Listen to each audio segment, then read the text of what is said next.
Então hoje vou falar de uma parte que faltava de controle de execução, que são as condições, e vamos ver como podemos também aceder a recursos na web, por exemplo, páginas web e assim facilmente, e processá-las. Portanto, com as condições já conseguimos escrever um programa completo, temos os ciclos, as condições e as funções e assim, já vamos conseguir resolver mais problemas diferentes.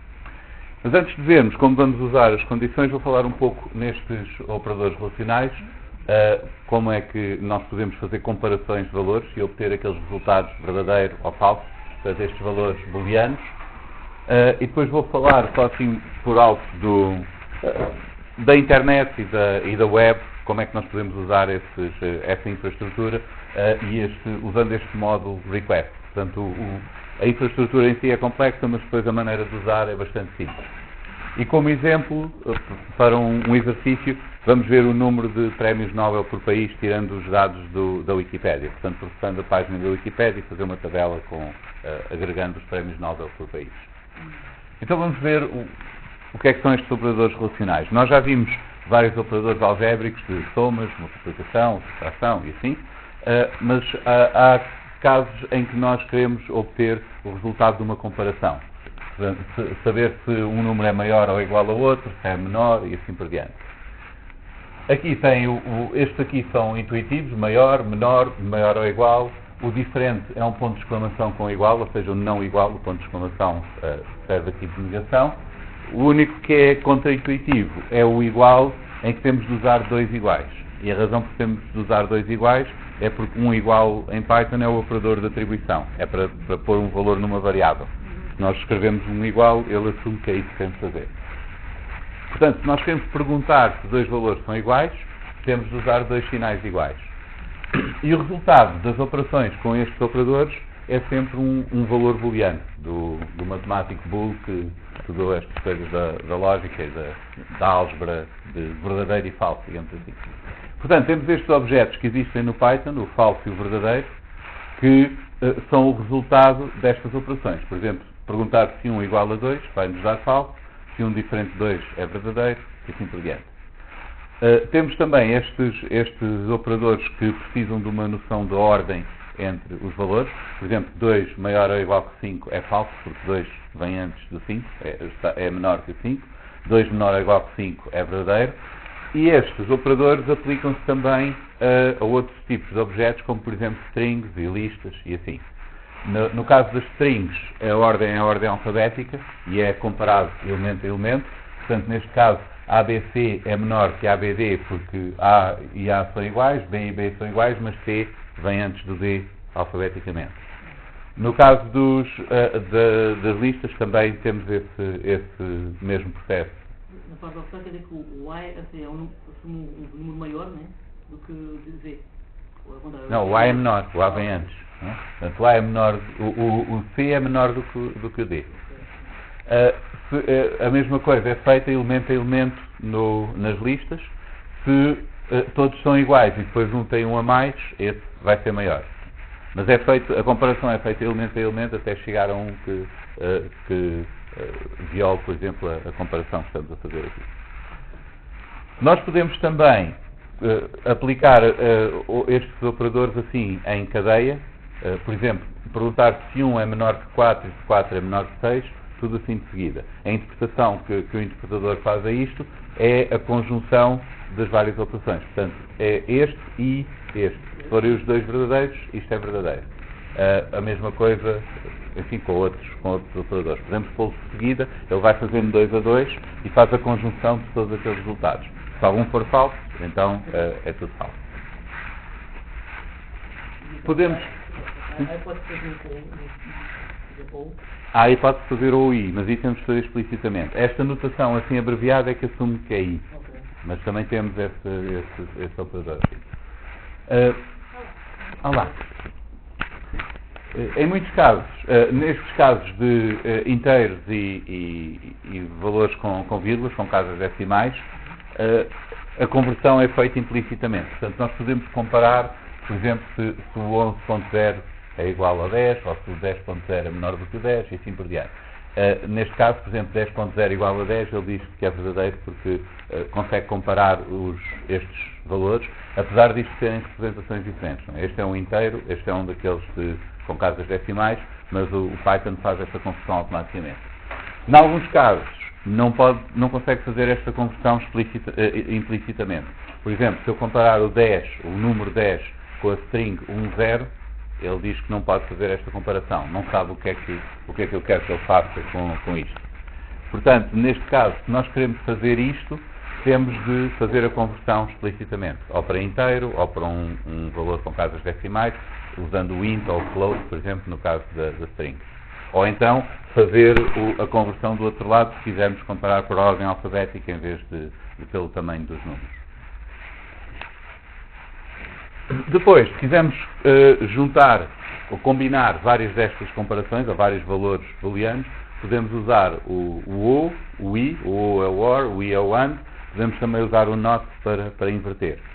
Portanto, se quisermos perguntar se 2 é igual a 3 ou se 1 é menor que 2, ele vai dizer que é verdade, este é falso, aquele é verdadeiro, portanto, com o O, isto é verdade.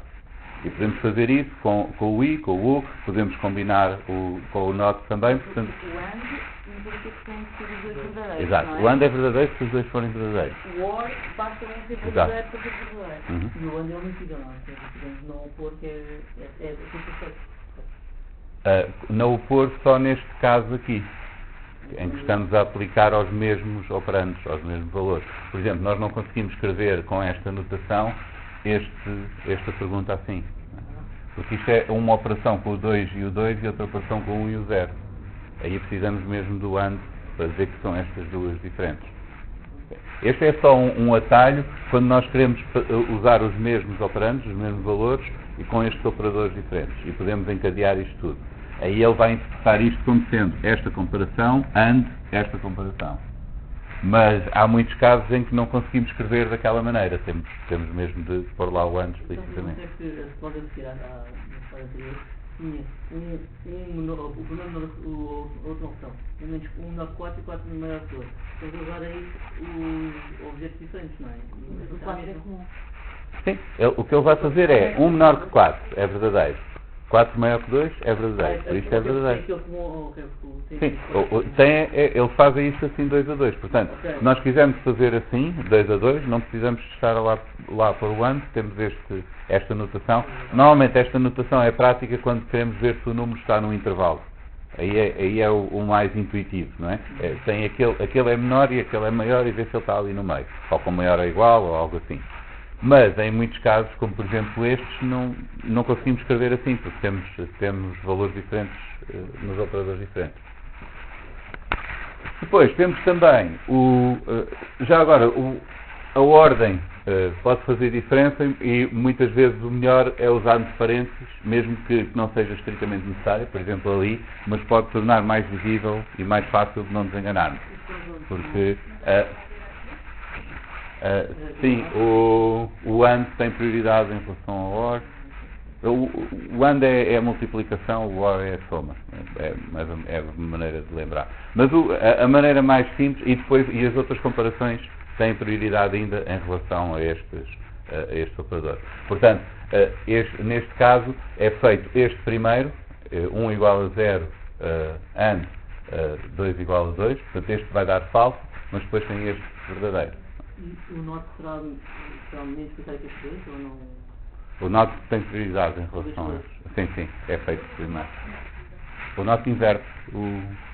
Portanto, NOT 1 maior que 0, isto vai ficar falso. Portanto, como este é verdadeiro e isto fica falso, isto está falso. Exato. Temos também uma...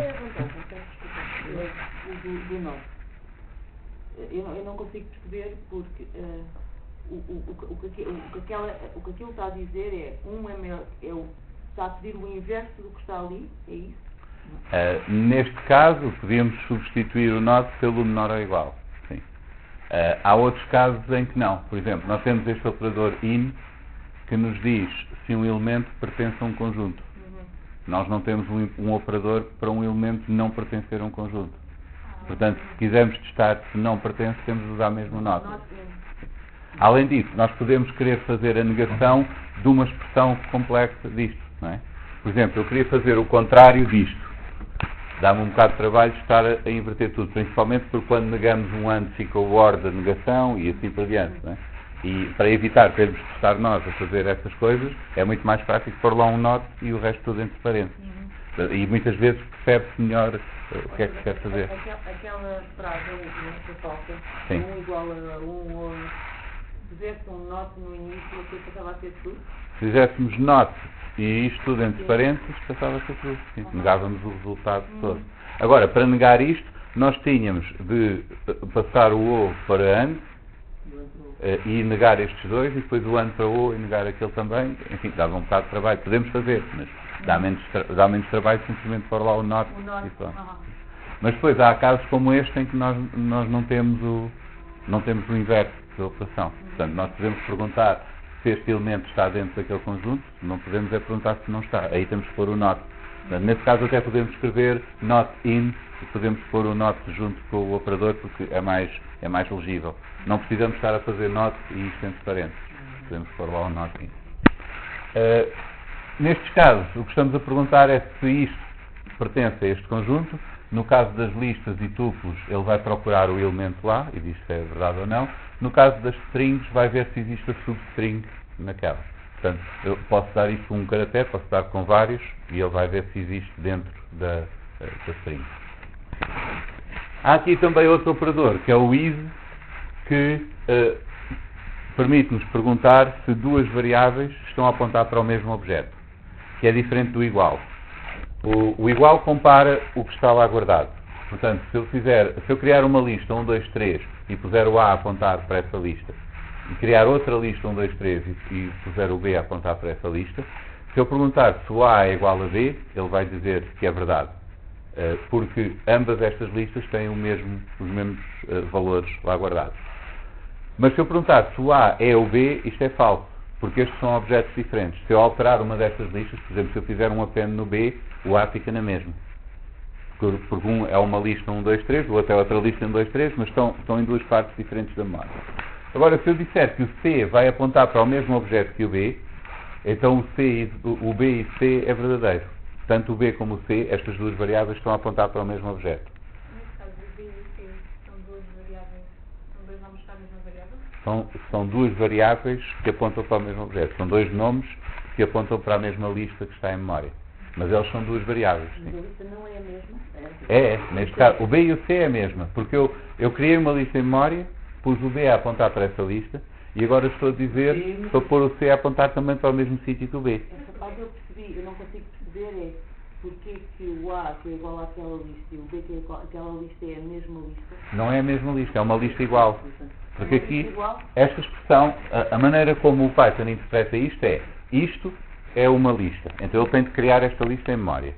E agora vai pôr o A a apontar para essa lista em memória. Agora eu escrevo aqui também uma lista. Isto não é o nome de uma variável, é mesmo uma lista. Então ele cria esta também em memória. Ele não sabe que já criou uma com a mesma coisa. Está a criar uma lista em memória. E então foi o B a apontar para esta. Mas quando eu digo isto, ele sabe para onde é que o B está apontado, porque eu já lhe disse. Então foi o C a apontar para o mesmo sítio. Portanto, neste caso, o C e o B estão a apontar para a mesma lista. No outro, têm listas diferentes. Eu quase consigo ter duas pessoas com o mesmo nome, uma conta para a outra, outra para a outra. É uma pessoa com dois nomes, não é? Não. Este é uma pessoa com um nome, este é outra pessoa com outro nome, e este é uma alcunha da segunda pessoa. Ok? Portanto, aí é o Zé e o José, mas são o mesmo, não é? Portanto, se alguém der um estalo ao Zé, também dá um estalo ao José. Porque não dá para separar. Não dá aos outros que sejam iguais. Ao irmão gêmeo do José, por exemplo. Então vamos ver para que é que nós queremos usar isto. Nós podemos usar estas expressões para criar ramos na execução do nosso código em que vamos separar a execução. Este vai ser o último exemplo com matemática, porque é fácil de usar aqui, mas depois vamos partir para outras coisas. Isto é a fórmula resolvente para resolver este tipo de equações com o x². Não sei se vocês deram isto na secundária, não é? Tem esta expressão para nós descobrirmos quais são os valores de x que resolvem esta equação. E há três possibilidades aqui. Se esta expressão aqui, o b² menos 4ac, são estas constantes, se isto for negativo, nós não temos solução real para a equação. Portanto, será uma curva quadrática que não toca no eixo e então não temos solução. Se for zero, então só temos uma solução, que é esta menos b sobre 2a, porque toca só num ponto e é só essa a solução para a equação. Se for positivo, então há duas soluções diferentes. A curva está mais baixo e toca em dois sítios no eixo. Portanto, temos três possibilidades em função do que está aqui dentro, do discriminante, que é aquela expressão. Se for menor que zero, não temos soluções. Se for maior que zero, temos duas. E se for igual a zero, temos só uma. Portanto, para implementar isto, nós precisamos de ter uma forma de, quando o nosso código chegar ali, conseguir fazer três coisas diferentes conforme as condições que estão lá.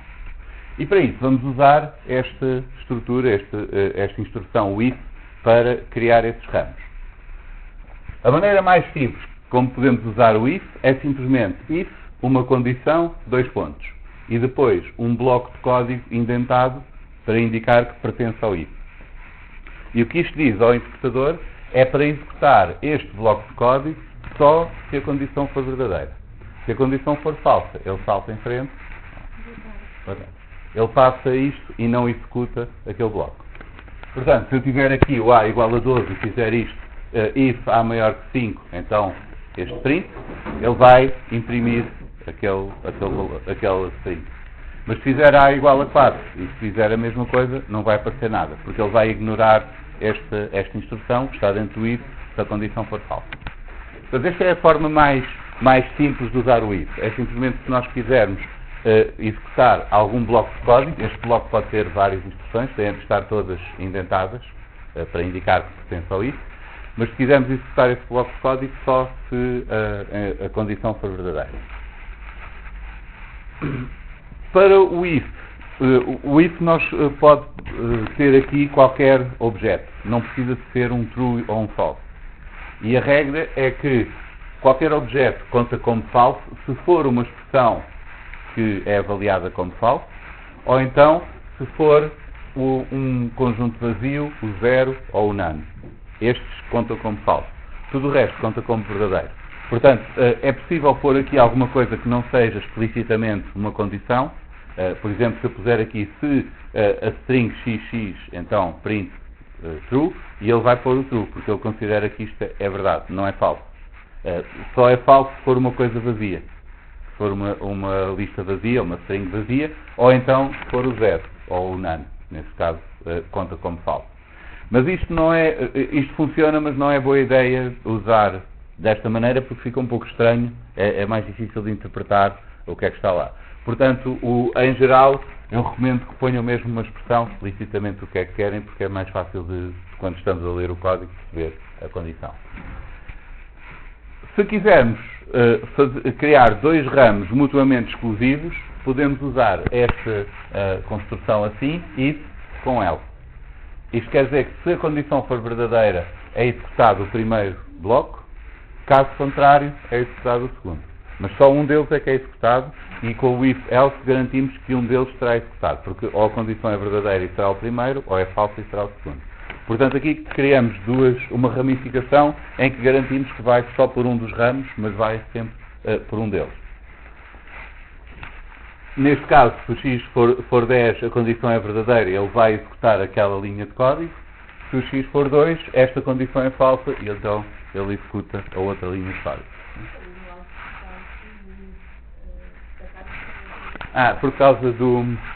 Porque isto é uma biblioteca em JavaScript que faz o syntax highlighting do que está nestas caixas para os slides. E então tem lá o is e destaca o is desde que não esteja dentro de strings. Portanto, sim, é uma string e isto é simplesmente o print. Por isso, na consola não vai sair assim, é só estar assim nos slides, porque o syntax highlighting é feito automaticamente na apresentação. Então vamos ver o caso mais geral, que é um if, um conjunto arbitrário de elif é a contração de else if, e depois um else. E esta é a forma mais geral que nós podemos criar estes ramos. O que nós estamos a dizer é que se aquela condição for verdadeira, a primeira, vai ser executado o primeiro bloco. Caso contrário, testa outra condição. Se essa for verdadeira, é executado este outro bloco. Caso contrário, testa outra e assim por diante, até eventualmente ter o else. Portanto, este será o if mais completo, onde podemos pôr vários ramos. A regra é sempre que só um dos ramos é que será executado. Portanto, assim que uma condição verdadeira for encontrada, é executado esse bloco e a execução salta do if, mesmo que haja outras condições que possam ser verdadeiras. Portanto, só um dos ramos é que é executado. Então aqui, neste caso, voltando à fórmula resolvente, nós podemos fazer aqueles três casos. Se o discriminante, aquilo que está dentro da raiz, for menor que zero, então a solução vai ser uma lista vazia, porque não temos raízes ali. Caso contrário, se for maior que zero, portanto temos aqui o else, este será um segundo ramo do if. Se esta condição for verdadeira, for maior que zero, então escrevemos aqui as duas soluções na lista. Caso contrário, se ambas falharem, então escrevemos só uma solução, pomos só uma solução na lista. E estes são os três ramos que nós criamos. Desta maneira, só um destes é que vai ser executado, mas garantimos que um deles vai ser executado, porque mesmo que as duas condições falhem, o else é o que é executado. Eu não percebo bem qual é o papel do else. O else é um else com um if misturado. Portanto, caso as condições anteriores falhem, testa uma nova condição. O else é incondicional. Se tudo falhar, não há aqui mais nenhuma condição, faz mesmo isto. O else é uma alternativa, mas condicional, com aquela condição. Portanto, o que o interpretador faz é, começa no if, testa a condição. Se ela falhar, vai ao else e testa a sua condição. Pode ter um número de elifs que nós quisermos. Se todos falharem, então faz o else, se o else existir. O else também pode não existir, então aí não faz nada. Mas o else, vamos supor que tínhamos três elifs. Uhum. E dois são verdadeiros.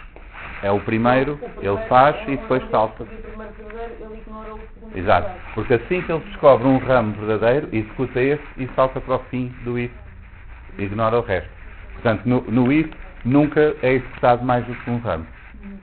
E pode não ser executado nenhum se não tivermos o else. Se todas as condições forem falsas e não tivermos o else no fim, então nenhum é executado. Que é o que acontece no caso mais simples que vimos aqui no início, que é só ter um if. Se a condição é verdadeira, é executado aquele código, se não for, não é.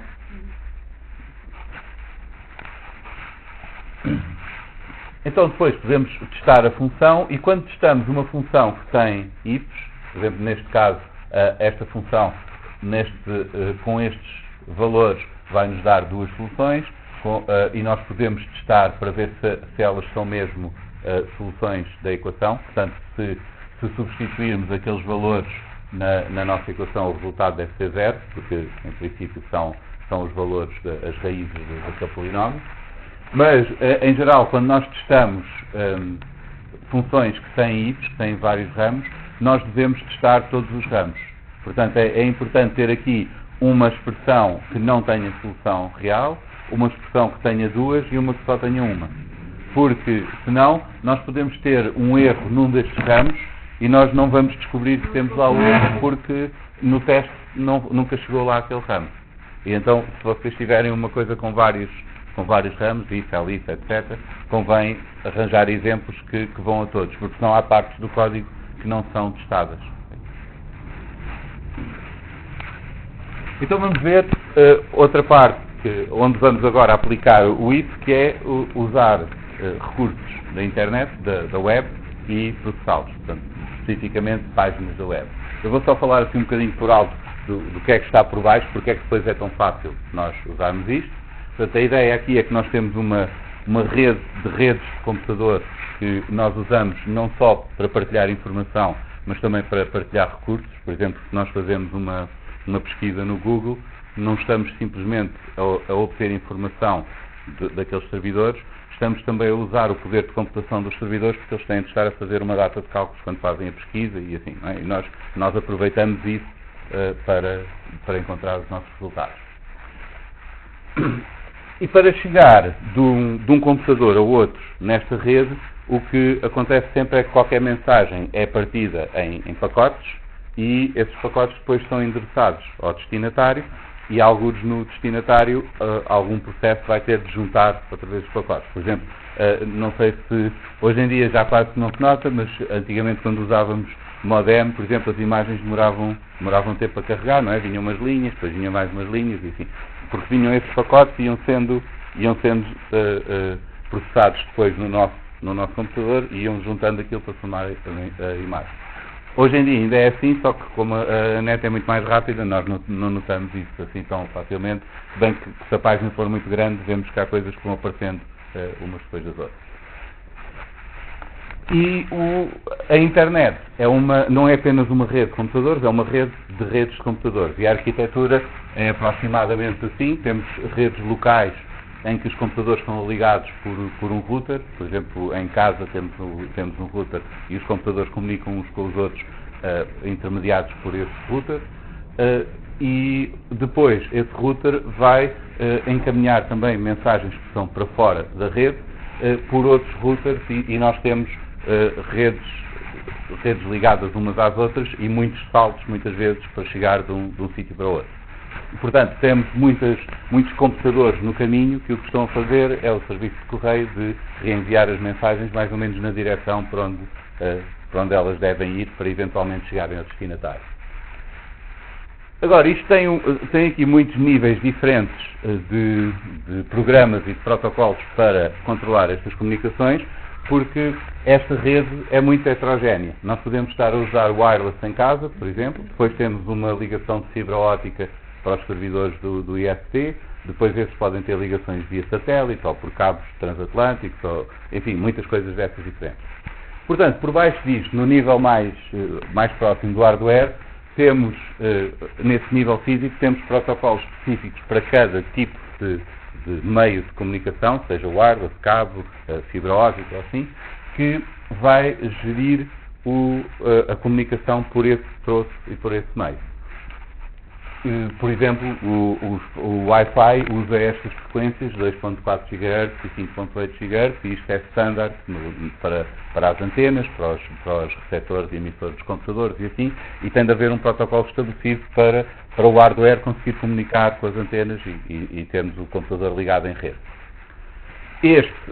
Todos estes protocolos diferentes que dependem do meio físico que nós estamos a usar para transmitir as mensagens vão, no entanto, depois para a camada de cima apresentar uma interface, digamos assim, mais uniforme, que depois pode ser controlada a este nível da ligação, que vai abstrair dos detalhes do meio em si. Portanto, temos aqui vários protocolos para redes locais, por exemplo, em que está a gerir coisas como a transmissão de conjunto de bits, detecção de erros quando a transmissão não funciona bem, retransmissão automática quando há erros e assim, e que não está preocupado com os detalhes físicos das antenas, das frequências de rádio, etc. Depois, por cima disto, é que começa a internet. Assim que está assegurado quer o nível do hardware da comunicação entre os aparelhos, quer o controle da transmissão de frequências de bits, agora temos por cima disto este protocolo de internet que cria um sistema de endereçamento em que cada computador, ou cada telemóvel, tablet, tem um endereço para onde os pacotes podem ser enviados. E é depois este sistema que vai gerir a transmissão, ou vai gerir o controle do destino dos vários pacotes. Originalmente criou-se começou-se a usar esta versão 4 do Internet Protocol, que usava 4 bytes para os endereços. Eu penso que vocês ainda veem em algum sítio, é qualquer coisa, ponto qualquer coisa, aqueles 4 números, não é? Inicialmente, isto, como dava para 400 milhões de endereços únicos, pensou-se que nunca ia ser preciso mais, mas agora toda a gente tem um telemóvel, um tablet, um computador e assim cada um tem de ter o seu endereço quando se liga. Portanto, na prática, nós repetimos muito estes endereços. Dentro de cada rede local há um conjunto de endereços que depois podem ser iguais aos que há noutra rede local. Quem depois faz a tradução é o router, que apresenta um endereço único para fora e que depois redistribui os pacotes dentro da rede local. Por exemplo, este endereço 127.0.0.1 é o endereço do próprio computador, sempre que o computador se liga ao outro processo a si próprio. Portanto, todos os computadores usam este endereço para falar dentro do computador. O router muitas vezes está neste endereço, na rede local, e toda a gente tem o router neste endereço, apesar do endereço estar repetido, não há problema porque é só dentro das redes locais. Depois para fora o router apresenta outro endereço para o resto da internet. É porque não temos que chegue para tudo. Portanto, por isso é preciso organizar dessa maneira. Então, dentro das redes locais repetem-se os endereços, não conseguimos dar endereços únicos e quem gere depois isso dentro da rede tem que ser o router com tabelas de tradução e para fora da rede é como se aquilo fosse só um computador, que é o endereço do router. Não tem essa segurança para dizer que vão rodando, ou seja, os IPs que enviam para fora, não é o mesmo que o processo de segurança? Às vezes é mais por questões de gestão de rede, mas quem decide isso é o IFT. O router não pode decidir que endereço é que tem. O router pede ao IFT um endereço, quando nós o ligamos, e às vezes esse endereço muda porque o IFT também tem um número limitado de endereços que tem de gerir, não é? Hoje em dia já se começa a usar a versão 6 do IP, este dá 10 elevado a 38 endereços, pensa-se que chega pelo menos para mais uns anos, não sei. Quando cada célula do corpo de cada pessoa tiver um endereço IP, aí já vamos ter de arranjar outro, mas pelo menos por enquanto é capaz de dar. Depois, por cima disto, temos este nível de transporte e muitas vezes vocês ouvem falar na internet como o TCP/IP, que é a conjunção destes dois, que é o protocolo de endereçamento e o protocolo de transporte de pacotes para os vários endereços. E isso é a internet, no fundo, estes protocolos criam uma rede por cima da outra infraestrutura física dos vários elos de ligação diferentes.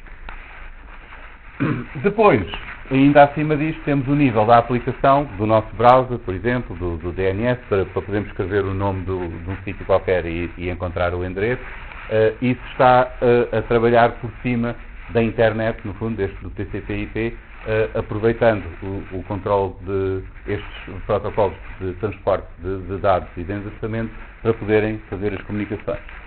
Portanto, a ideia basicamente é que se nós queremos enviar um e-mail, por exemplo, o programa de e-mail tem aquele conjunto de dados que é a nossa mensagem, vai remeter isso para o controle de transporte, diz qual é o endereço, por exemplo, do servidor de e-mail, e este vai empacotar, vai pegar nos vários pacotes para enviar, vai-lhes dar os endereços, vai passar para a parte de controle do endereçamento do TCP/IP e que depois, por sua vez, vai enviar para todos aqueles pedaços da rede que serão, por exemplo, o hardware da placa wireless que tem de enviar os bits para a antena, depois aí alguns num router têm de mudar aquilo para a fibra óptica e assim por diante.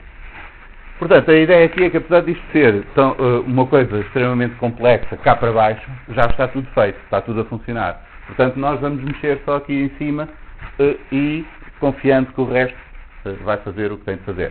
Claro, depois tem o reverso da medalha, que é, agora estou sem net e pronto, agora não há nada a fazer, porque nós mexemos aqui em cima, se alguma coisa falha aqui por meio, não conseguimos resolver o problema. Não é? Então, aqui em cima, o que nós vamos usar é principalmente este tipo de endereçamento que está acima do TCP/IP. Os endereços mesmo que a internet usa são aqueles endereços numéricos, mas nós não usamos esses números, não memorizamos esses números para usar. O que nós fazemos é usar estes endereços simbólicos, como por exemplo Google, BBC, qualquer coisa assim, e a razão pela qual podemos usar isto é porque existe outro protocolo, outro sistema, este Domain Name System, que se encarrega da tradução destes endereços para os endereços numéricos que depois o TCP/IP usa. Então aqui temos estes domínios genéricos, o COM, BIS, EDU, os domínios dos países, esse género estas terminações aqui que determinam o domínio root, o domínio junto à root em que está, e depois cada um desses domínios vai ter o seu repositório, o seu sistema de resolução e que depois tem subdomínios e tudo assim por aí abaixo. A razão para isto é que a internet é tão grande e tem tantas, ou neste caso a web é tão grande e tem tantos endereços, tantos servidores por todo lado, que é preciso nós termos uma estrutura hierárquica para resolver, porque não conseguimos centralizar a informação toda e mantê-la atualizada num só sítio. Portanto, quando nós escrevemos, por exemplo, www.wikipedia.org, o sistema de resolução de nomes que está a traduzir isto para o endereço IP vai primeiro perguntar a um servidor de DNS de raiz onde é que eu vou perguntar o endereço deste. Este vê que isto é do tipo .org, portanto deste domínio, remete para o servidor que resolve este do .org. Este vê que é a Wikipédia, remete para outro servidor que resolve os da Wikipédia e assim por diante até termos o endereço da página. Nós quando mudamos o IP do servidor do DNS, tudo o que estamos aqui como outra biblioteca de DNS, é? Não, quando temos um servidor e mudamos o IP, exemplo, o IP muda. Depois da foi feita do governo para bloquear a site. Sim, vou falar nisso. Aqueles IPs da Google. Que é só lá com o DNS, pôr aqueles IPs e aquilo. Sim. Sim, essa é mesmo. Era isso que eu ia dizer. Porque o que fizeram esse memorando de entendimento que fizeram para bloquear sites, o que fez foi basicamente os ISPs sabotaram levemente o serviço que nos prestam. Então o servidor de nomes de domínio que o SP fornece, que no fundo faz isto quando nós pedimos alguma coisa, ele vai também pedir aos outros e tratar disso para obter o endereço. O que faz é, naqueles sites que estão bloqueados, ele finge que não sabe qual é que é o endereço. Portanto, não responde. Mas isto, o sistema DNS, não é a internet. É um protocolo que está acima e que aproveita as comunicações na internet.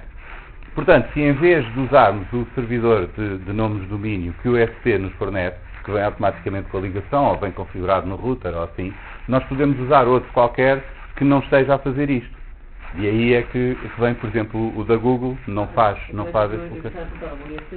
Exato. Portanto, no fundo é houve um memorando de entendimento com a Sociedade Portuguesa de Autores para os taxistas não levarem ninguém à Feira da Ladra, ou não dizerem onde é que é. Mas se nós perguntarmos aos motoristas de autocarros, eles sabem onde é que é e dizem. Portanto, basicamente o bloqueio funciona só a esse nível da resolução dos nomes de domínio. E depois, nós podemos, isto é uma das características, mesmo por concepção da internet, para a tornar robusta e capaz de se adaptar a estes problemas, e que permite fazer coisas como, por exemplo, criar uma VPN. Quando nós usamos VPN, o que estamos a criar é uma rede por cima da internet.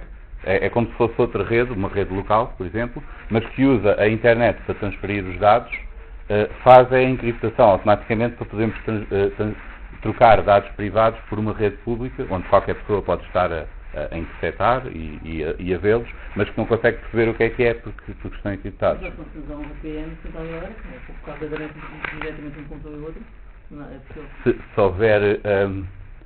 houver software para controlar isso, é possível, em teoria, ligar um computador ao outro. Não sei se conseguimos fazer isso com esse software, porque normalmente está pensado para usar pelo menos um router. Não, eu quando estava na secundária fazia tipo coisas não havia, eu ligava no computador e eu tinha ideia que nem sequer havia internet, era mesmo... Não havia internet, havia um router provavelmente, não é? Essa é a maneira mais... Não pode ser muito complicado. Era para jogar. Sim, exato. Para jogar em LAN ou assim, normalmente usa-se um router. Antes disso até podia-se usar o cabo, a porta série ou assim também, mas isso já eram coisas muito antigas. Mas em teoria é possível, desde que os computadores estejam ligados, é possível fazer isso. Hoje em dia até um telemóvel pode servir de router, temos aqueles com os hotspots, essas coisas. Não é? E então, para que é que nos adianta saber isto? Agora, a parte que nos interessa mais, que está também por cima da internet, é esta da World Wide Web, que foi criada, digamos assim, foi uma ideia do Tim Berners-Lee no CERN, como para servir para partilhar documentos entre os vários investigadores de uma forma que fosse prática. Então, o que ele se lembrou era desta ideia de apontamentos com ligações. A pessoa podia escrever um texto, mas podia pôr ligações para outros textos que podiam estar noutro computador, ou assim, e assim eles conseguiam gerir a informação e ligar as coisas umas às outras. Em 1990 ele criou o primeiro browser para para ver essas páginas e a linguagem para criar essas páginas, o HTML. Portanto, isto basicamente são os componentes da World Wide Web, que é esta teia de documentos com ligações entre si. Uma parte bastante importante são, para já, os protocolos que gerem o transporte, a transmissão dessa informação, os documentos em si e a ligação entre eles. Daí um problema agora com a ideia de taxar as ligações, por causa dos agregadores de notícias e assim, então haver um género do imposto ou um pagamento que é preciso fazer simplesmente por fazer uma ligação, que é uma coisa que é mesmo essencial na web e, enfim, de certeza que vai dar mau resultado, mas pronto, o problema é a distância que está entre o que o legislador compreende e a realidade destas coisas. E esse é um grande problema constante. E aqui temos estes três elementos, são o endereço, este URL, o Uniform Resource Locator, que é o que permite especificar um recurso que nós queremos aceder, um desses documentos. O HTML, que é a linguagem Hypertext Markup Language, que nós usamos para criar aqueles documentos interligados que formam a web. E este Hypertext Transfer Protocol, que foi o mais usado até recentemente, hoje em dia, principalmente com aqueles problemas da segurança nos Estados Unidos e assim, já praticamente só se usa o HTTPS, que é a versão segura porque tem encriptação incluída. O URL especifica a localização do recurso com a especificação do protocolo, será HTTP ou HTTPS, por vezes pode ser omitido e o browser logo descobre qual é que é o protocolo certo. Depois temos um endereço que vai ser resolvido pelo DNS, mas que especifica o servidor, o endereço IP onde nós vamos pedir o recurso. E depois temos o resto do caminho que, para o servidor, especifica qual é que é o recurso que nós queremos. Pode ser uma página estática lá alguns no disco, ou pode ser uma coisa que depois vai ser criada dinamicamente, consulta numa base de dados, mas isto já será um localizador, um endereço que o próprio servidor vai interpretar para nos dar a página. Até há pouco, já há uns anos, todos os endereços estavam por www.y ou y.x. Ultimamente, não dessa parte vê-se muito que tem vindo a desaparecer o www. Mas isso não são coisas diferentes, ou seja, se tiver o www não está de uma forma ou num sítio, isso não tiver estado. Em teoria pode ser. Nós poderíamos criar, apontar para sítios diferentes, tendo o www ou não. Na prática, o que aconteceu foi que se punha os dois a apontar sempre para o mesmo, e é por isso que depois tanto faz se usa ou não, e então muita gente acaba por não usar. Mas na maior parte dos casos, tanto faz pôr ou não pôr, porque estão os dois a apontar para o mesmo sítio. Eu tenho que já foi alguns vezes que não se podia pôr o www porque não estava lá. Isso pode ser se não tiver registado o nome com o www. Porque como se começa a usar menos, então em alguns casos podem não registar isso e aí já não funciona. Então, o que temos, a outra componente importante é o HTML, que é a linguagem usada para especificar as páginas. As páginas são simplesmente texto, mas têm estas tags lá incluídas que dizem ao browser como apresentar a página. Portanto, onde é que vai pôr uma imagem, o que é que põe como título, os parágrafos, etc. Aqui temos o exemplo este é o exemplo do HTML para esta parte da página. Por exemplo, ali aquele título a bold é do tipo heading 3, portanto tem aqui a tag inicial e a tag final. Depois temos aqui uma lista, o L, a lista não numerada, não ordenada, com itens, estes L e I são os vários itens da lista. Aqui temos uma lista por baixo da outra lista, portanto temos um subitem. Esta parte do texto com outra fonte está delimitada com esta tag extra code, que depois esta linguagem pode também ser estendida conforme o CSS depois que vamos usando. Portanto, podemos acrescentar outras tags para representar de outra maneira conforme vamos definir no CSS. Depois, finalmente, os três peças da World Wide Web. A terceira é o protocolo que é usado para trocar estas páginas entre servidores e clientes. temos a parte do pedido, em que nós pedimos um recurso. Na verdade, há o get e há também o post, quando nós queremos, tipicamente quando queremos enviar formulários e assim. Portanto, há esses dois tipos de operações que podemos fazer entre o cliente e o servidor. Depois o servidor envia a resposta ao cliente. Normalmente tem um código que indica o que é que aconteceu. Na maior parte dos casos terá os eventos, que é o correu tudo bem, que é o OK, e depois terá o conteúdo do hipertexto que vai enviar. Ou de uma imagem, assim, agora pode ter vários tipos de ficheiros ou de informação que envia. Se as coisas não correrem bem, há vários códigos diferentes. Por exemplo, este 404 ocorre muitas vezes. Este é o código quando o recurso está permanentemente não disponível, não sabe o que é. O 403, se for uma coisa, por exemplo, é preciso login ou assim, mas não há direito de acesso. Temos estes, normalmente são temporários, um erro interno no servidor ou o serviço está temporariamente não disponível. Este é novo, o 451, é uma referência ao livro do Bradbury, que é por causa do conteúdo agora que não fica disponível por razões legais. Então retorna o código 451, que é uma alusão bastante apropriada porque é que ele já não está disponível. Aqui, se vocês quiserem ver, há muitos. Se forem a uma página qualquer e tiverem um código estranho, podem ir ali à Wikipédia e ver o que é que ele quer dizer. É o browser que dá este... Não, é o servidor que envia. Quando o servidor envia a resposta, se enviar com o 200, com o OK, o browser mostra o conteúdo.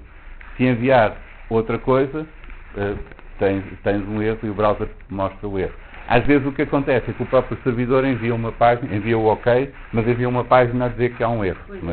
Isso também pode acontecer. Em vez de ter aquele tempo mais específico, tem uma coisa já com muito... Sim, isso pode. Como é que isso pode? Isso é que chegamos ao servidor e dizemos que só as coisas que estão a existir... Sim, isso é o servidor tem uma página qualquer que se não encontra o recurso, mostra aquela página com um bonequinho a dizer pedimos muita desculpa, ou uma coisa qualquer, assim podemos fazer. Mas existem estes códigos já standard, mesmo no protocolo, que podem servir para isso. Só copiar fazer o... É? Sim. Sim. Ou então é só ir ao Google e pedir os status codes do... Isso já está online, sim, os slides estão lá na página. Mas assim, enfim, tem a lista, tem lá imensos códigos diferentes para muitas coisas. Então, como é que nós vamos usar isto? Vou dar um exemplo de utilização disto. Isto é muito complicado por trás, mas depois, como já está tudo feito, nós só precisamos vir ali acima e utilizar. Então, o que vou mostrar como exemplo vamos à página da Wikipédia dos prémios Nobel, neste caso da Química, e vamos fazer uma lista por país quantos prémios Nobel é que houve. Portanto, nós precisamos percorrer esta lista toda. Isto é como o HTML é apresentado no browser, mas o código-fonte do HTML tem lá é texto e tem lá todos estes tags a indicar onde é que começa a tabela, quais é que são as células da tabela e assim por diante.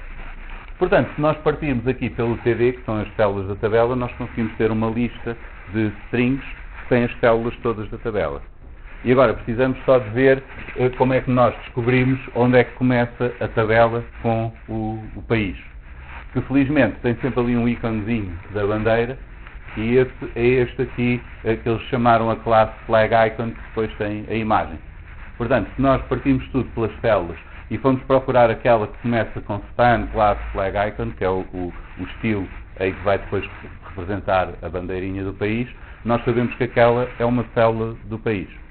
Portanto, essa será a forma como nós podemos fazer isto. Vamos partir pelo TD, porque o TD é o início de uma célula da tabela. Vamos ver, depois temos essas linhas todas com o conteúdo das células, vamos ver qual é que começa com aquela string. E depois temos de ver onde é que está o país. Temos esta tag aqui, depois temos a imagem, depois temos o fim do span, depois temos esta âncora para a página do país, que é uma ligação para a página do país, e depois é que começa o país. Portanto, se nós contarmos, por exemplo, aqui os sinais de maior, o país vai começar depois do quarto sinal do maior, a partir do início da célula. Portanto, se vimos este tipo, O ideal seria, se quiserem fazer este tipo de coisas a sério, há bibliotecas do Python para fazer o parsing do HTML e o melhor seria compreender bem a estrutura do documento e ir aos elementos certos, usando mesmo a estrutura do HTML. Exato, isso é só texto. Mas uma tabela importada como do Excel? Ok. Não fazíamos assim. Bem, na verdade, dá, porque o Excel é um zip com XML lá dentro. Portanto, se nós descomprimirmos o ficheiro, depois podemos ter acesso ao XML lá dentro e também é texto. Mas o mais prático no caso do Excel seria usar uma biblioteca que abrisse os ficheiros Excel. Por exemplo, o Pandas faz isso e depois permite-nos lidar com a tabela. Mas normalmente as tabelas que estão nas páginas web não estão em Excel, estão em HTML, portanto podemos ir logo por aqui. Também existem bibliotecas para processar o HTML, por exemplo o Beautiful Soup faz mesmo o parsing da árvore toda do documento e permite-nos, por exemplo, usar o XPath para especificar quais são os elementos que temos e assim. Por isso, se quiserem fazer este tipo de coisas mais a sério, eu até posso arranjar uns exemplos para isso para mostrar, mas quanto mais poderosos são essas ferramentas, mais especializadas são e é preciso mais algum tempo para aprender a usá-las. Né? Portanto, aqui eu vou só dar um exemplo com aqueles elementos básicos que nós já temos, fazer o split das strings e fazer ciclos, esse tipo de coisas. Então, vamos partir pelo TD e depois, sempre que encontramos uma célula que começa com esta string, vamos partir pelo sinal de maior e vamos buscar o quinto fragmento, que é aquele que está a seguir ao quarto sinal de maior. E aí obtemos este pedaço aqui, que será o país. Portanto, o que vamos fazer, este será o plano do nosso programa. Temos de ir buscar o código-fonte da página HTML. Depois vamos percorrer aquela tabela toda e tirar todos os nomes dos países, numa lista comprida. Vai ter repetidos, porque há alguns países que têm várias pessoas que ganharam o Prémio Nobel. Depois vamos tentar extrair daí só uma lista por ordem alfabética dos países sem repetições, portanto os nomes diferentes, que é para depois nós associarmos a cada um desses o número de vezes que ele ocorre na tabela. Isso vamos fazer contando para cada um dos países quantas vezes é que vai lá aparecer, portanto quantos laureados teve. E no fim podemos fazer um print e escrever a tabela na consola. Então, o primeiro problema é ir buscar o código-fonte à página. Para isso vamos usar esta biblioteca, o request, que simplifica bastante estas tarefas, e que tem esta função get, à qual podemos dar o URL. Eu cortei aqui um pouco o URL para caber na caixa, mas o URL completo é este aqui, de qualquer maneira é fácil de encontrar. E este get vai devolver um objeto de resposta que tem vários campos.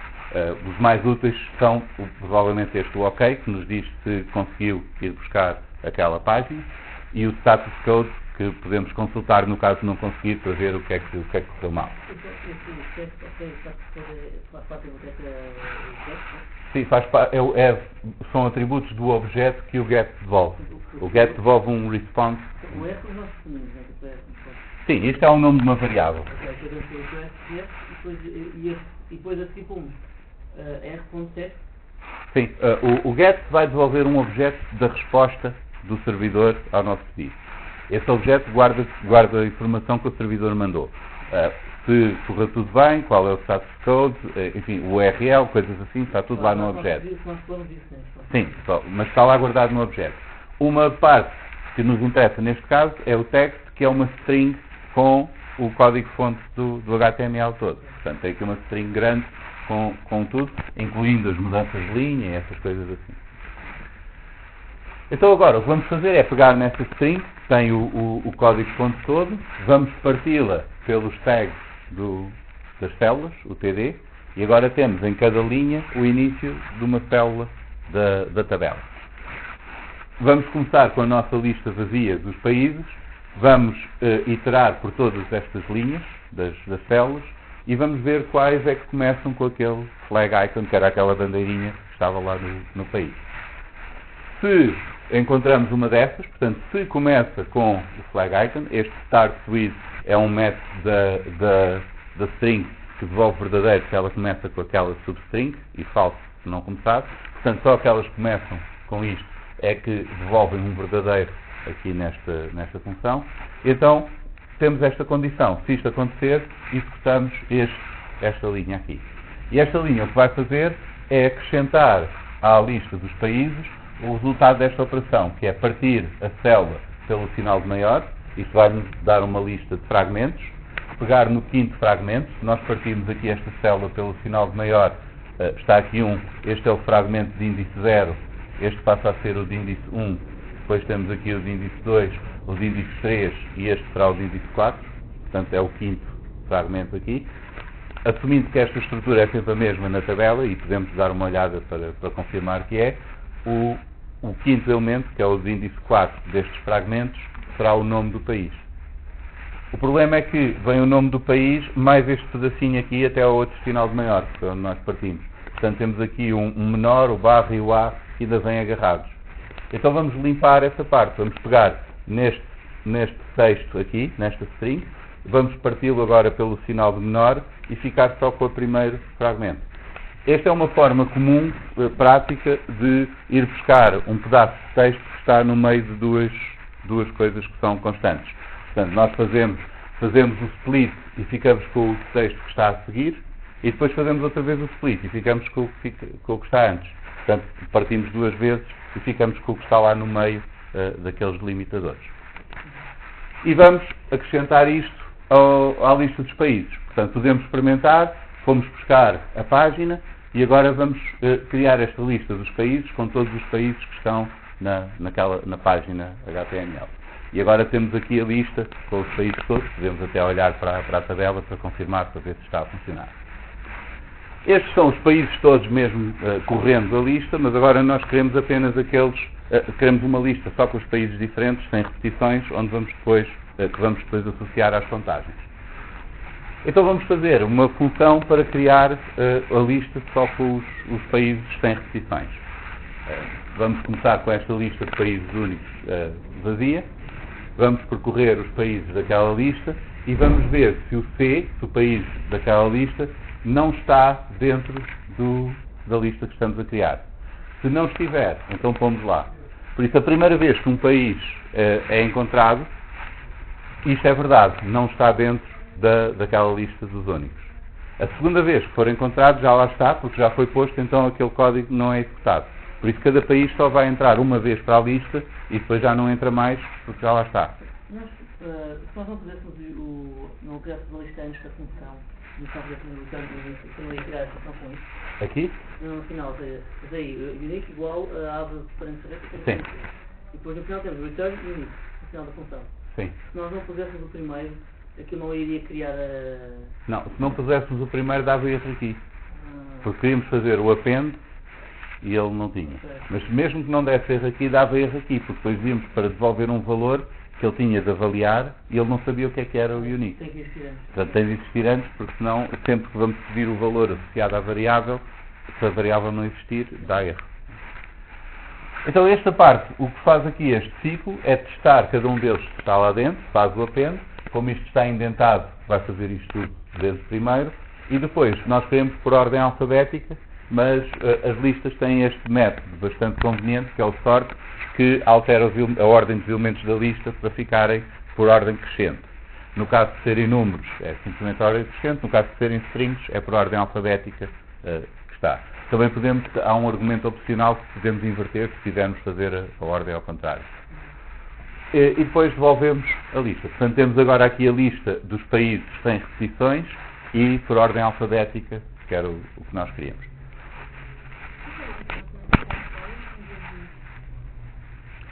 Porque nós queremos testar se o país já está dentro da lista para cada um dos países. E pela primeira vez, se não estiver, não, é porque esta lista de countries é esta. Então nós queremos ver se a Holanda já está.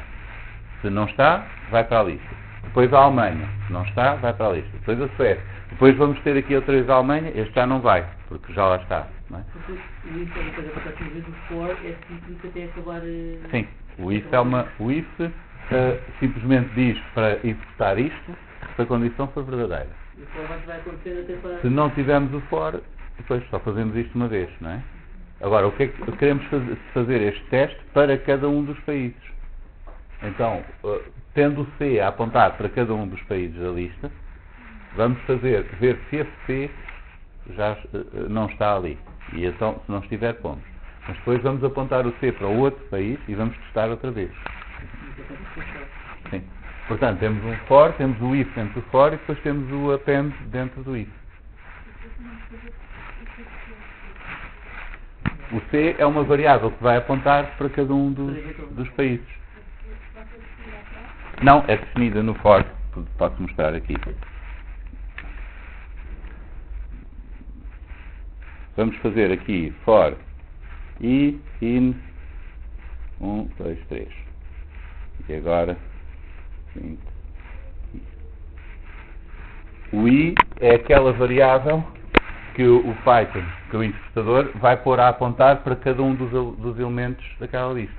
Cada vez que vai fazer uma iteração. Portanto, na primeira iteração, o i está a apontar para o primeiro elemento e ele imprime 1. Na segunda iteração, o i está a apontar para o segundo elemento e ele imprime 2. E assim por diante. Portanto, o C é a variável que eu vou usar para apontar para cada um dos países. Podia ser outra coisa qualquer, não convém que fosse, por exemplo, unique, porque aí eu perdi a lista, portanto, não convém que seja uma das variáveis que eu estou a usar. Mas o unique é a lista que já está criada. Sim, começou vazia e agora vamos acrescentar. É a partir dali. Essa lista, isso é criar a lista de novo. Sim, criar uma lista vazia. Vazia. Sim. E com pôr aquele nome a apontar para essa lista para essa vazia. lista. E depois o que nós estamos a fazer é vamos incluir estes países todos, mas sem repetições. É isso Exato. que nós estamos a pedir. Exato. Portanto, para cada um dos países naquela lista que tem repetições, se esse país não estiver na lista que nós criámos, então entra. Mas se já estiver, isto não é feito, isto passa à frente e então continua o ciclo. Portanto, só aqueles que não estão é que entram. Mas ele não está a contar. Não está a contar ainda. Não. O país não entra porque já lá está. Não estamos a contar. Estamos só a criar a primeira coluna da tabela. Ok. Agora, já temos essa primeira coluna da tabela, vamos fazer as contagens. Vamos dizer, temos um conjunto, esta será uma função mais genérica, que é, temos um conjunto de valores e um conjunto de categorias, vamos contar quantas vezes aparece nos valores cada uma daquelas categorias. Neste caso em concreto, os valores serão a lista completa de todos os países, com repetições. As categorias é a lista por ordem alfabética dos países diferentes. Então o que queremos contar é quantas vezes é que o primeiro país aparece ali, quantas vezes é que o segundo aparece, etc. Há várias maneiras de fazer isto. Uma delas seria simplesmente usar o count da lista. Portanto, podemos percorrer cada um daqueles e usar o count da lista. Eu vou fazer ao contrário, só para mostrar como é que podemos ter vários contadores e ir incrementando. Portanto, a ideia aqui é, vamos criar, se nós temos 20 países diferentes, por exemplo, vamos criar 20 contadores, 20 zeros, e depois percorremos os países todos e vamos incrementando um contador correspondente. Por isso, primeiro vamos criar tantos contadores, quantos países é que temos ali nas nossas categorias a contar. Para isso, vamos fazer este ciclo, percorrer todas as categorias. Portanto, este ciclo vai pôr esta variável underscore a apontar para cada uma das categorias e vamos acrescentar para cada uma delas um zero naquela lista vazia. Portanto, se isto tiver 20 elementos, vamos ficar com 20 zeros naquela lista. A razão pela qual eu pus ali um underscore, esta é uma convenção em Python, é se nós temos de criar uma variável que não nos vai servir para nada, mas neste caso tem de ser porque o for precisa de uma variável ali, então damos-lhe este nome underscore. Estamos a indicar que não me importa o que é que está lá, é só mesmo porque preciso pôr ali uma variável. Neste caso não importa porque o ciclo serve apenas para contar quantas categorias é que tenho ali, quantos países é que tenho na minha lista por ordem alfabética. Portanto, se esta lista aqui tiver 20 países, quando entra aqui nas categorias, vai criar uma lista com 20 zeros neste ciclo. Agora, vou percorrer os valores ali que eu quero agrupar por categoria, que serão a lista com os países todos, e para cada um destes, vou ver onde é que naquela lista das categorias ele está. Por exemplo, se eu encontrar a Austrália, é o que está em segundo lugar. aí tem o índice 1. Se for a Finlândia, será este aqui, assim por diante. Portanto, para cada um destes, aqui, nesta lista dos valores, que são os países todos, com repetições, eu vou guardar aqui nesta variável a posição desse país na lista com os países das categorias que eu quero fazer. E esse será o contador que eu agora tenho de incrementar. Portanto, se eu encontrei o terceiro país, vou ao terceiro 0 e passa para 1. Se eu encontro outra vez o terceiro país, este 0 já é 1 e agora passa para 2. Portanto, o que eu vou fazer é, no contador nessa posição, vou buscar o valor que está lá e acrescentar 1. E ele vai sempre somando 1 cada vez que eu encontro o país nessa posição. E agora eu vou fazer isso para todos os países. Portanto, se eu encontrar, vamos supor, aqui está a Holanda, este será o primeiro que vem aqui nos valores. Ou seja, a Holanda é o 1, é isso? Não necessariamente. A Holanda é o primeiro que está nesta lista com os países todos. Vem aqui a Holanda no V. Então eu vou pedir nas categorias, que são estes nomes dos países, qual é a posição da Holanda. E ele vai aqui ver e dá-me, por exemplo, o 15, não é? Não sei se é o 15, mas pode ser. Então vem aqui o 15 no índice. O 0 de índice 15, agora eu vou lá buscá-lo, somo-lhe 1 e volto a guardar no índice 15 dos contadores. Portanto, para cada país, vejo em que posição é que ele está e incremento no contador. Mas o país tem mais... O país tem vários sítios. Não está porque esta das categorias é esta lista que só tem uma vez cada, a dos únicos. Dos únicos. Exato. Ok. A dos valores que eu quero contar, porque isto pode ser genérico, eu posso usar isto com números ou assim, nesta função, funciona a mesmo. As categorias é a lista dos únicos. Exato. São as categorias que eu quero contar quantas vezes é que ocorrem no outro. Os valores é que têm os repetidos. Não é que não teríamos que fazer antes de ser único igual a categoria?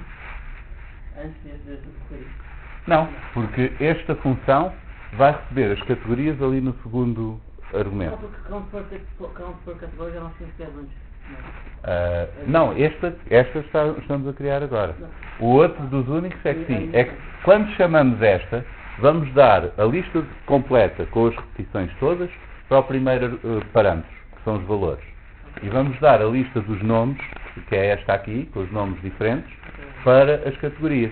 Porque o que estamos a perguntar é quantas vezes é que cada um destes ocorre naquela lista completa.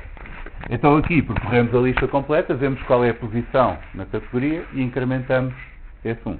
Também podíamos fazer ao contrário, podíamos percorrer este, contar quantas vezes é que o outro aparece e guardar esse número. Portanto, dá para fazer das duas maneiras. Mas a ideia aqui é que temos uma lista com as categorias e vamos associar um contador a cada uma dessas e vamos incrementando esse contador.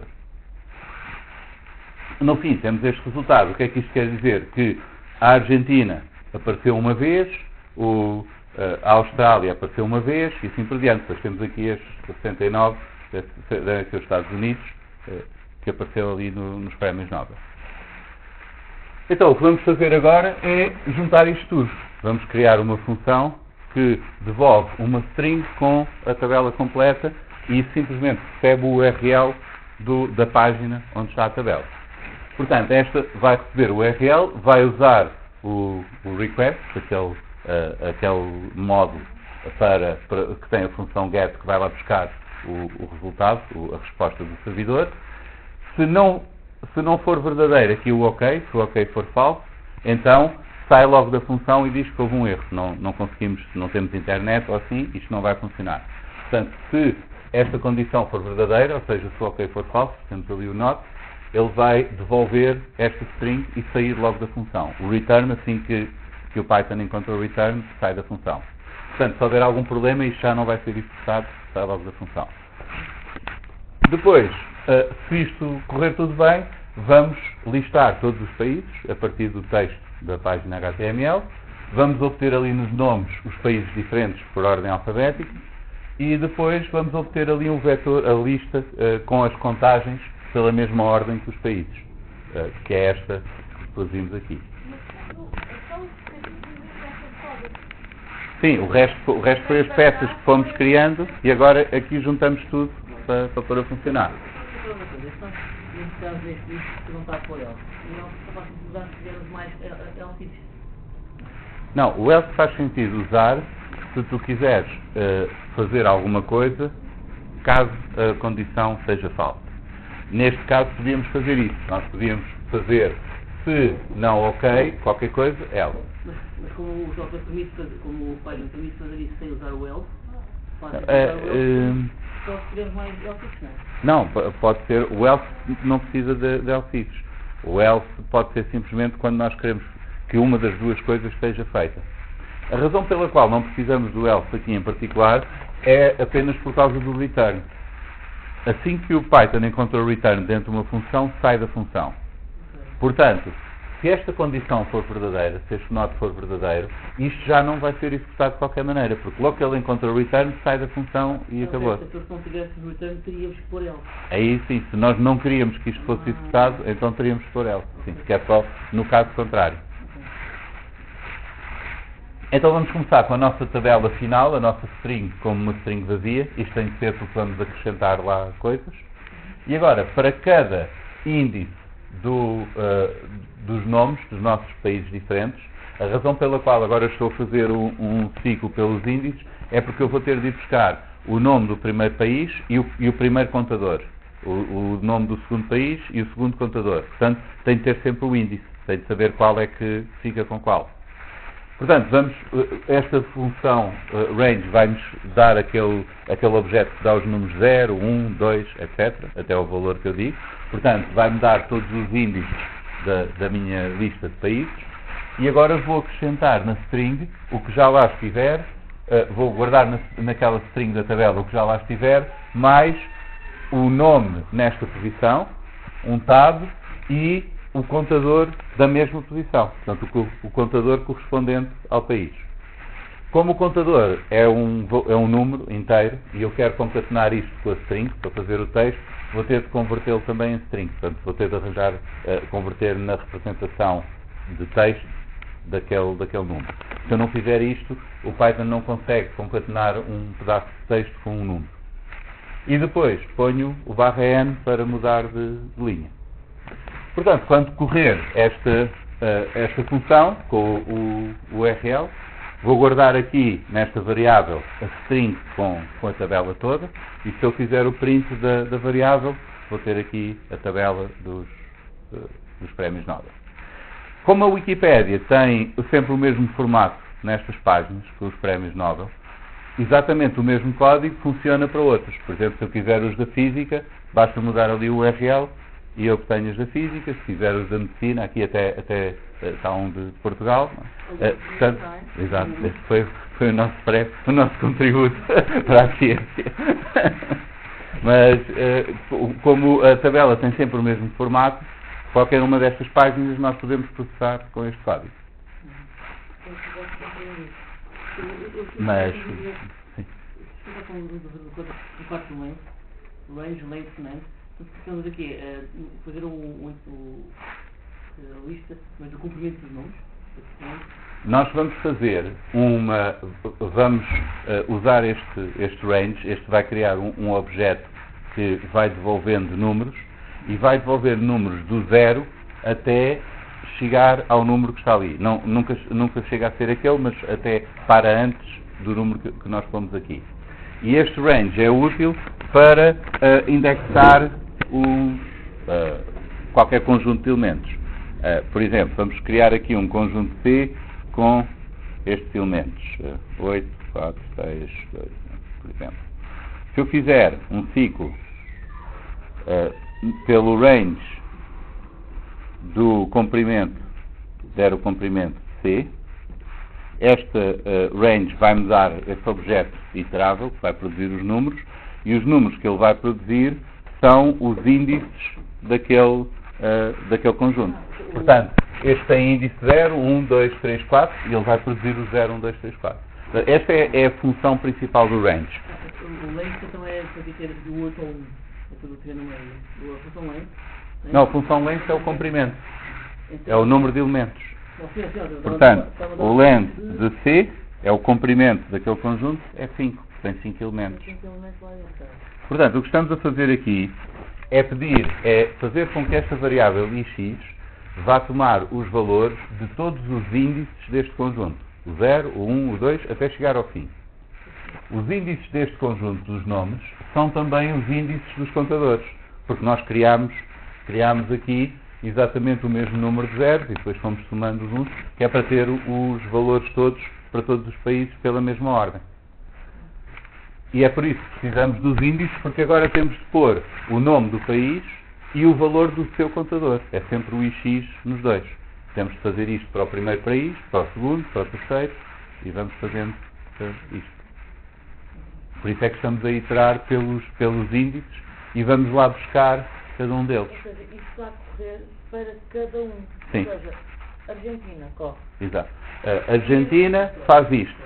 Quando... Austrália corre outra vez tudo, até ao fim. Não é outra vez tudo. O que ele está a fazer é, quando o IX começa com 0, o nome 0 é a Argentina. Então ele vai pôr Argentina na string.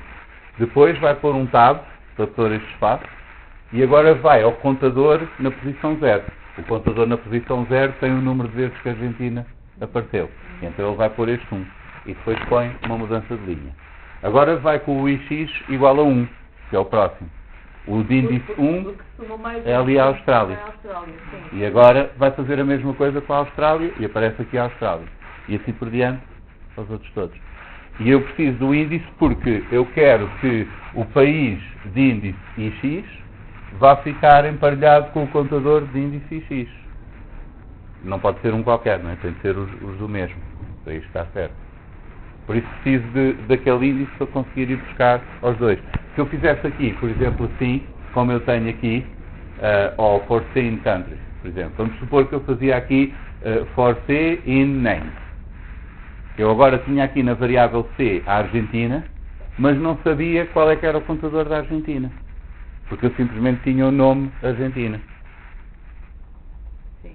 Portanto, é mais prático fazer assim, porque assim eu tenho o índice 0, e o índice 0 é o primeiro país da lista de nomes e o primeiro contador da lista dos contadores. Esses são os que estão um com o outro. Pode voltar à parte quando definiu o índice? Quando defini os países? Sim. Não, o IX é criado aqui. Não tinha um IX também. Era outro, de outra, não sei. Tenho aqui sim. Mas isto não tem nada a ver com este, porque este está dentro da função. É só, o IX é o nome que eu dou aos índices. Sempre que preciso de um índice, chamo de IX. Mas isto é mania minha, não. Mas isto este IX pertence a esta função. Este pertence a outra. Não é a mesma. Cada função tem o seu espaço próprio de nomes. Precisamente para nós não termos de se preocupar com essas colisões. Portanto, este IX é criado aqui no ciclo para apontar para cada um dos valores que o range vai produzir. O range vai produzir o 0, o 1, o 2, etc. Até chegar ali ao fim. Nós tínhamos a count com os names e count. Como o primeiro, digamos, sendo a Argentina, essa é a parte agora também é aqui. O country é todos os países da tabela. O name são os países diferentes por ordem alfabética. Porque fomos chamar a outra função. Temos ordem alfabética nos dois, no count e no... O count foi feito pela ordem em que os names vêm. Ok. Porque o count vai buscar a posição de cada um e vai incrementar no contador. Nós criamos o name na ordem alfabética. Exato. O count na ordem então o name. Sim. Porque estamos a usar as funções que fizemos por esta ordem. E aí já funcionou isso porque há o mesmo índice para os dois. Eu posso mostrar. Vamos supor que temos este conjunto C e agora temos aqui uma string com A, B, C, D, E. São 5 também. Pronto.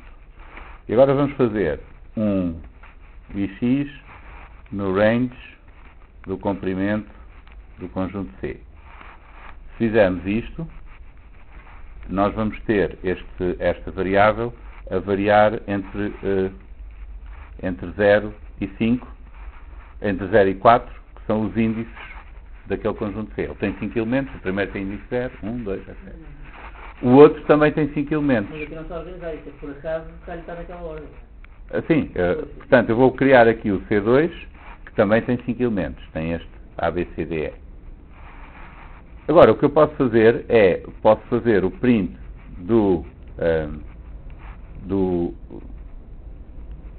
deste C2 do índice IX, portanto o elemento de índice X do C2 e depois o elemento de índice X do C. Se eu fizer isto, eu estou a emparelhar os dois, o primeiro do C2 com o primeiro do C, o segundo do C2 com o segundo do C, porque eu estou a iterar pelo índice, o índice é o mesmo, e eu vou buscar a cada um deles o elemento com esse índice.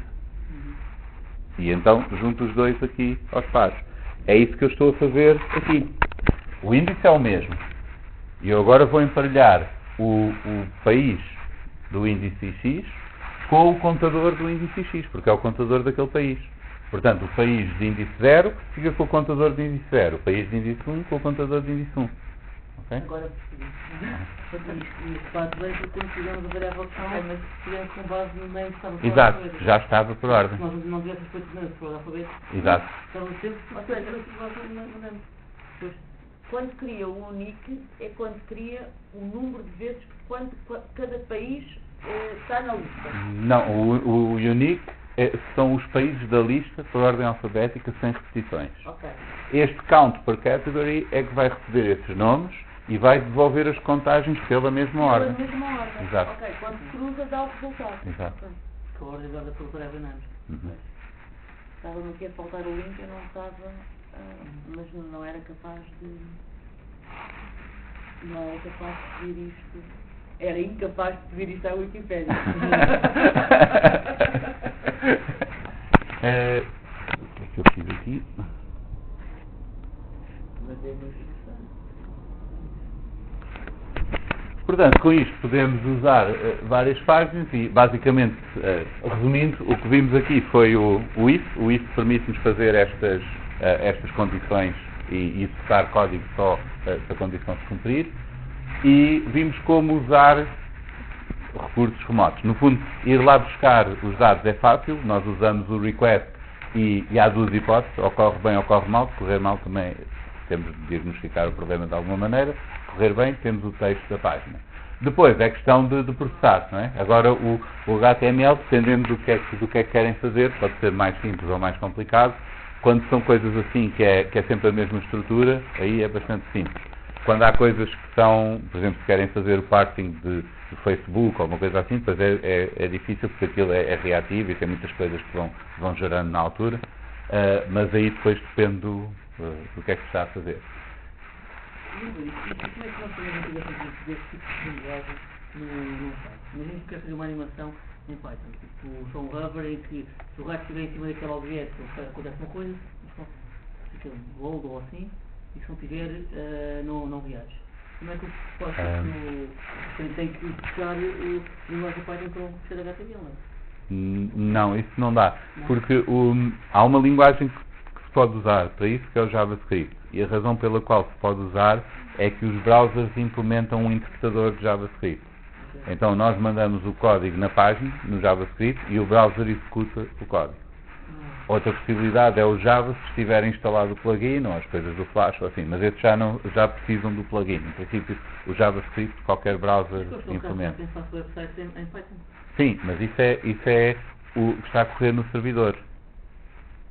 Na verdade, uma coisa que eu faço quando faço programas em Python é criar um servidor HTTP e uso o browser como interface. Mas basicamente o que o Python está a fazer é gerar o HTML que depois é enviado para o cliente. E há muitos backends que fazem isso, não é? Então, no fundo, no servidor está a correr o código em Python. Quando a pessoa se liga, o código em Python gera o HTML e fornece o... Ok, para a interatividade nativa nos browsers só mesmo JavaScript. Porque é isso que o browser interpreta. O browser não interpreta Python. E a lógica é a mesma, não é? Do Python?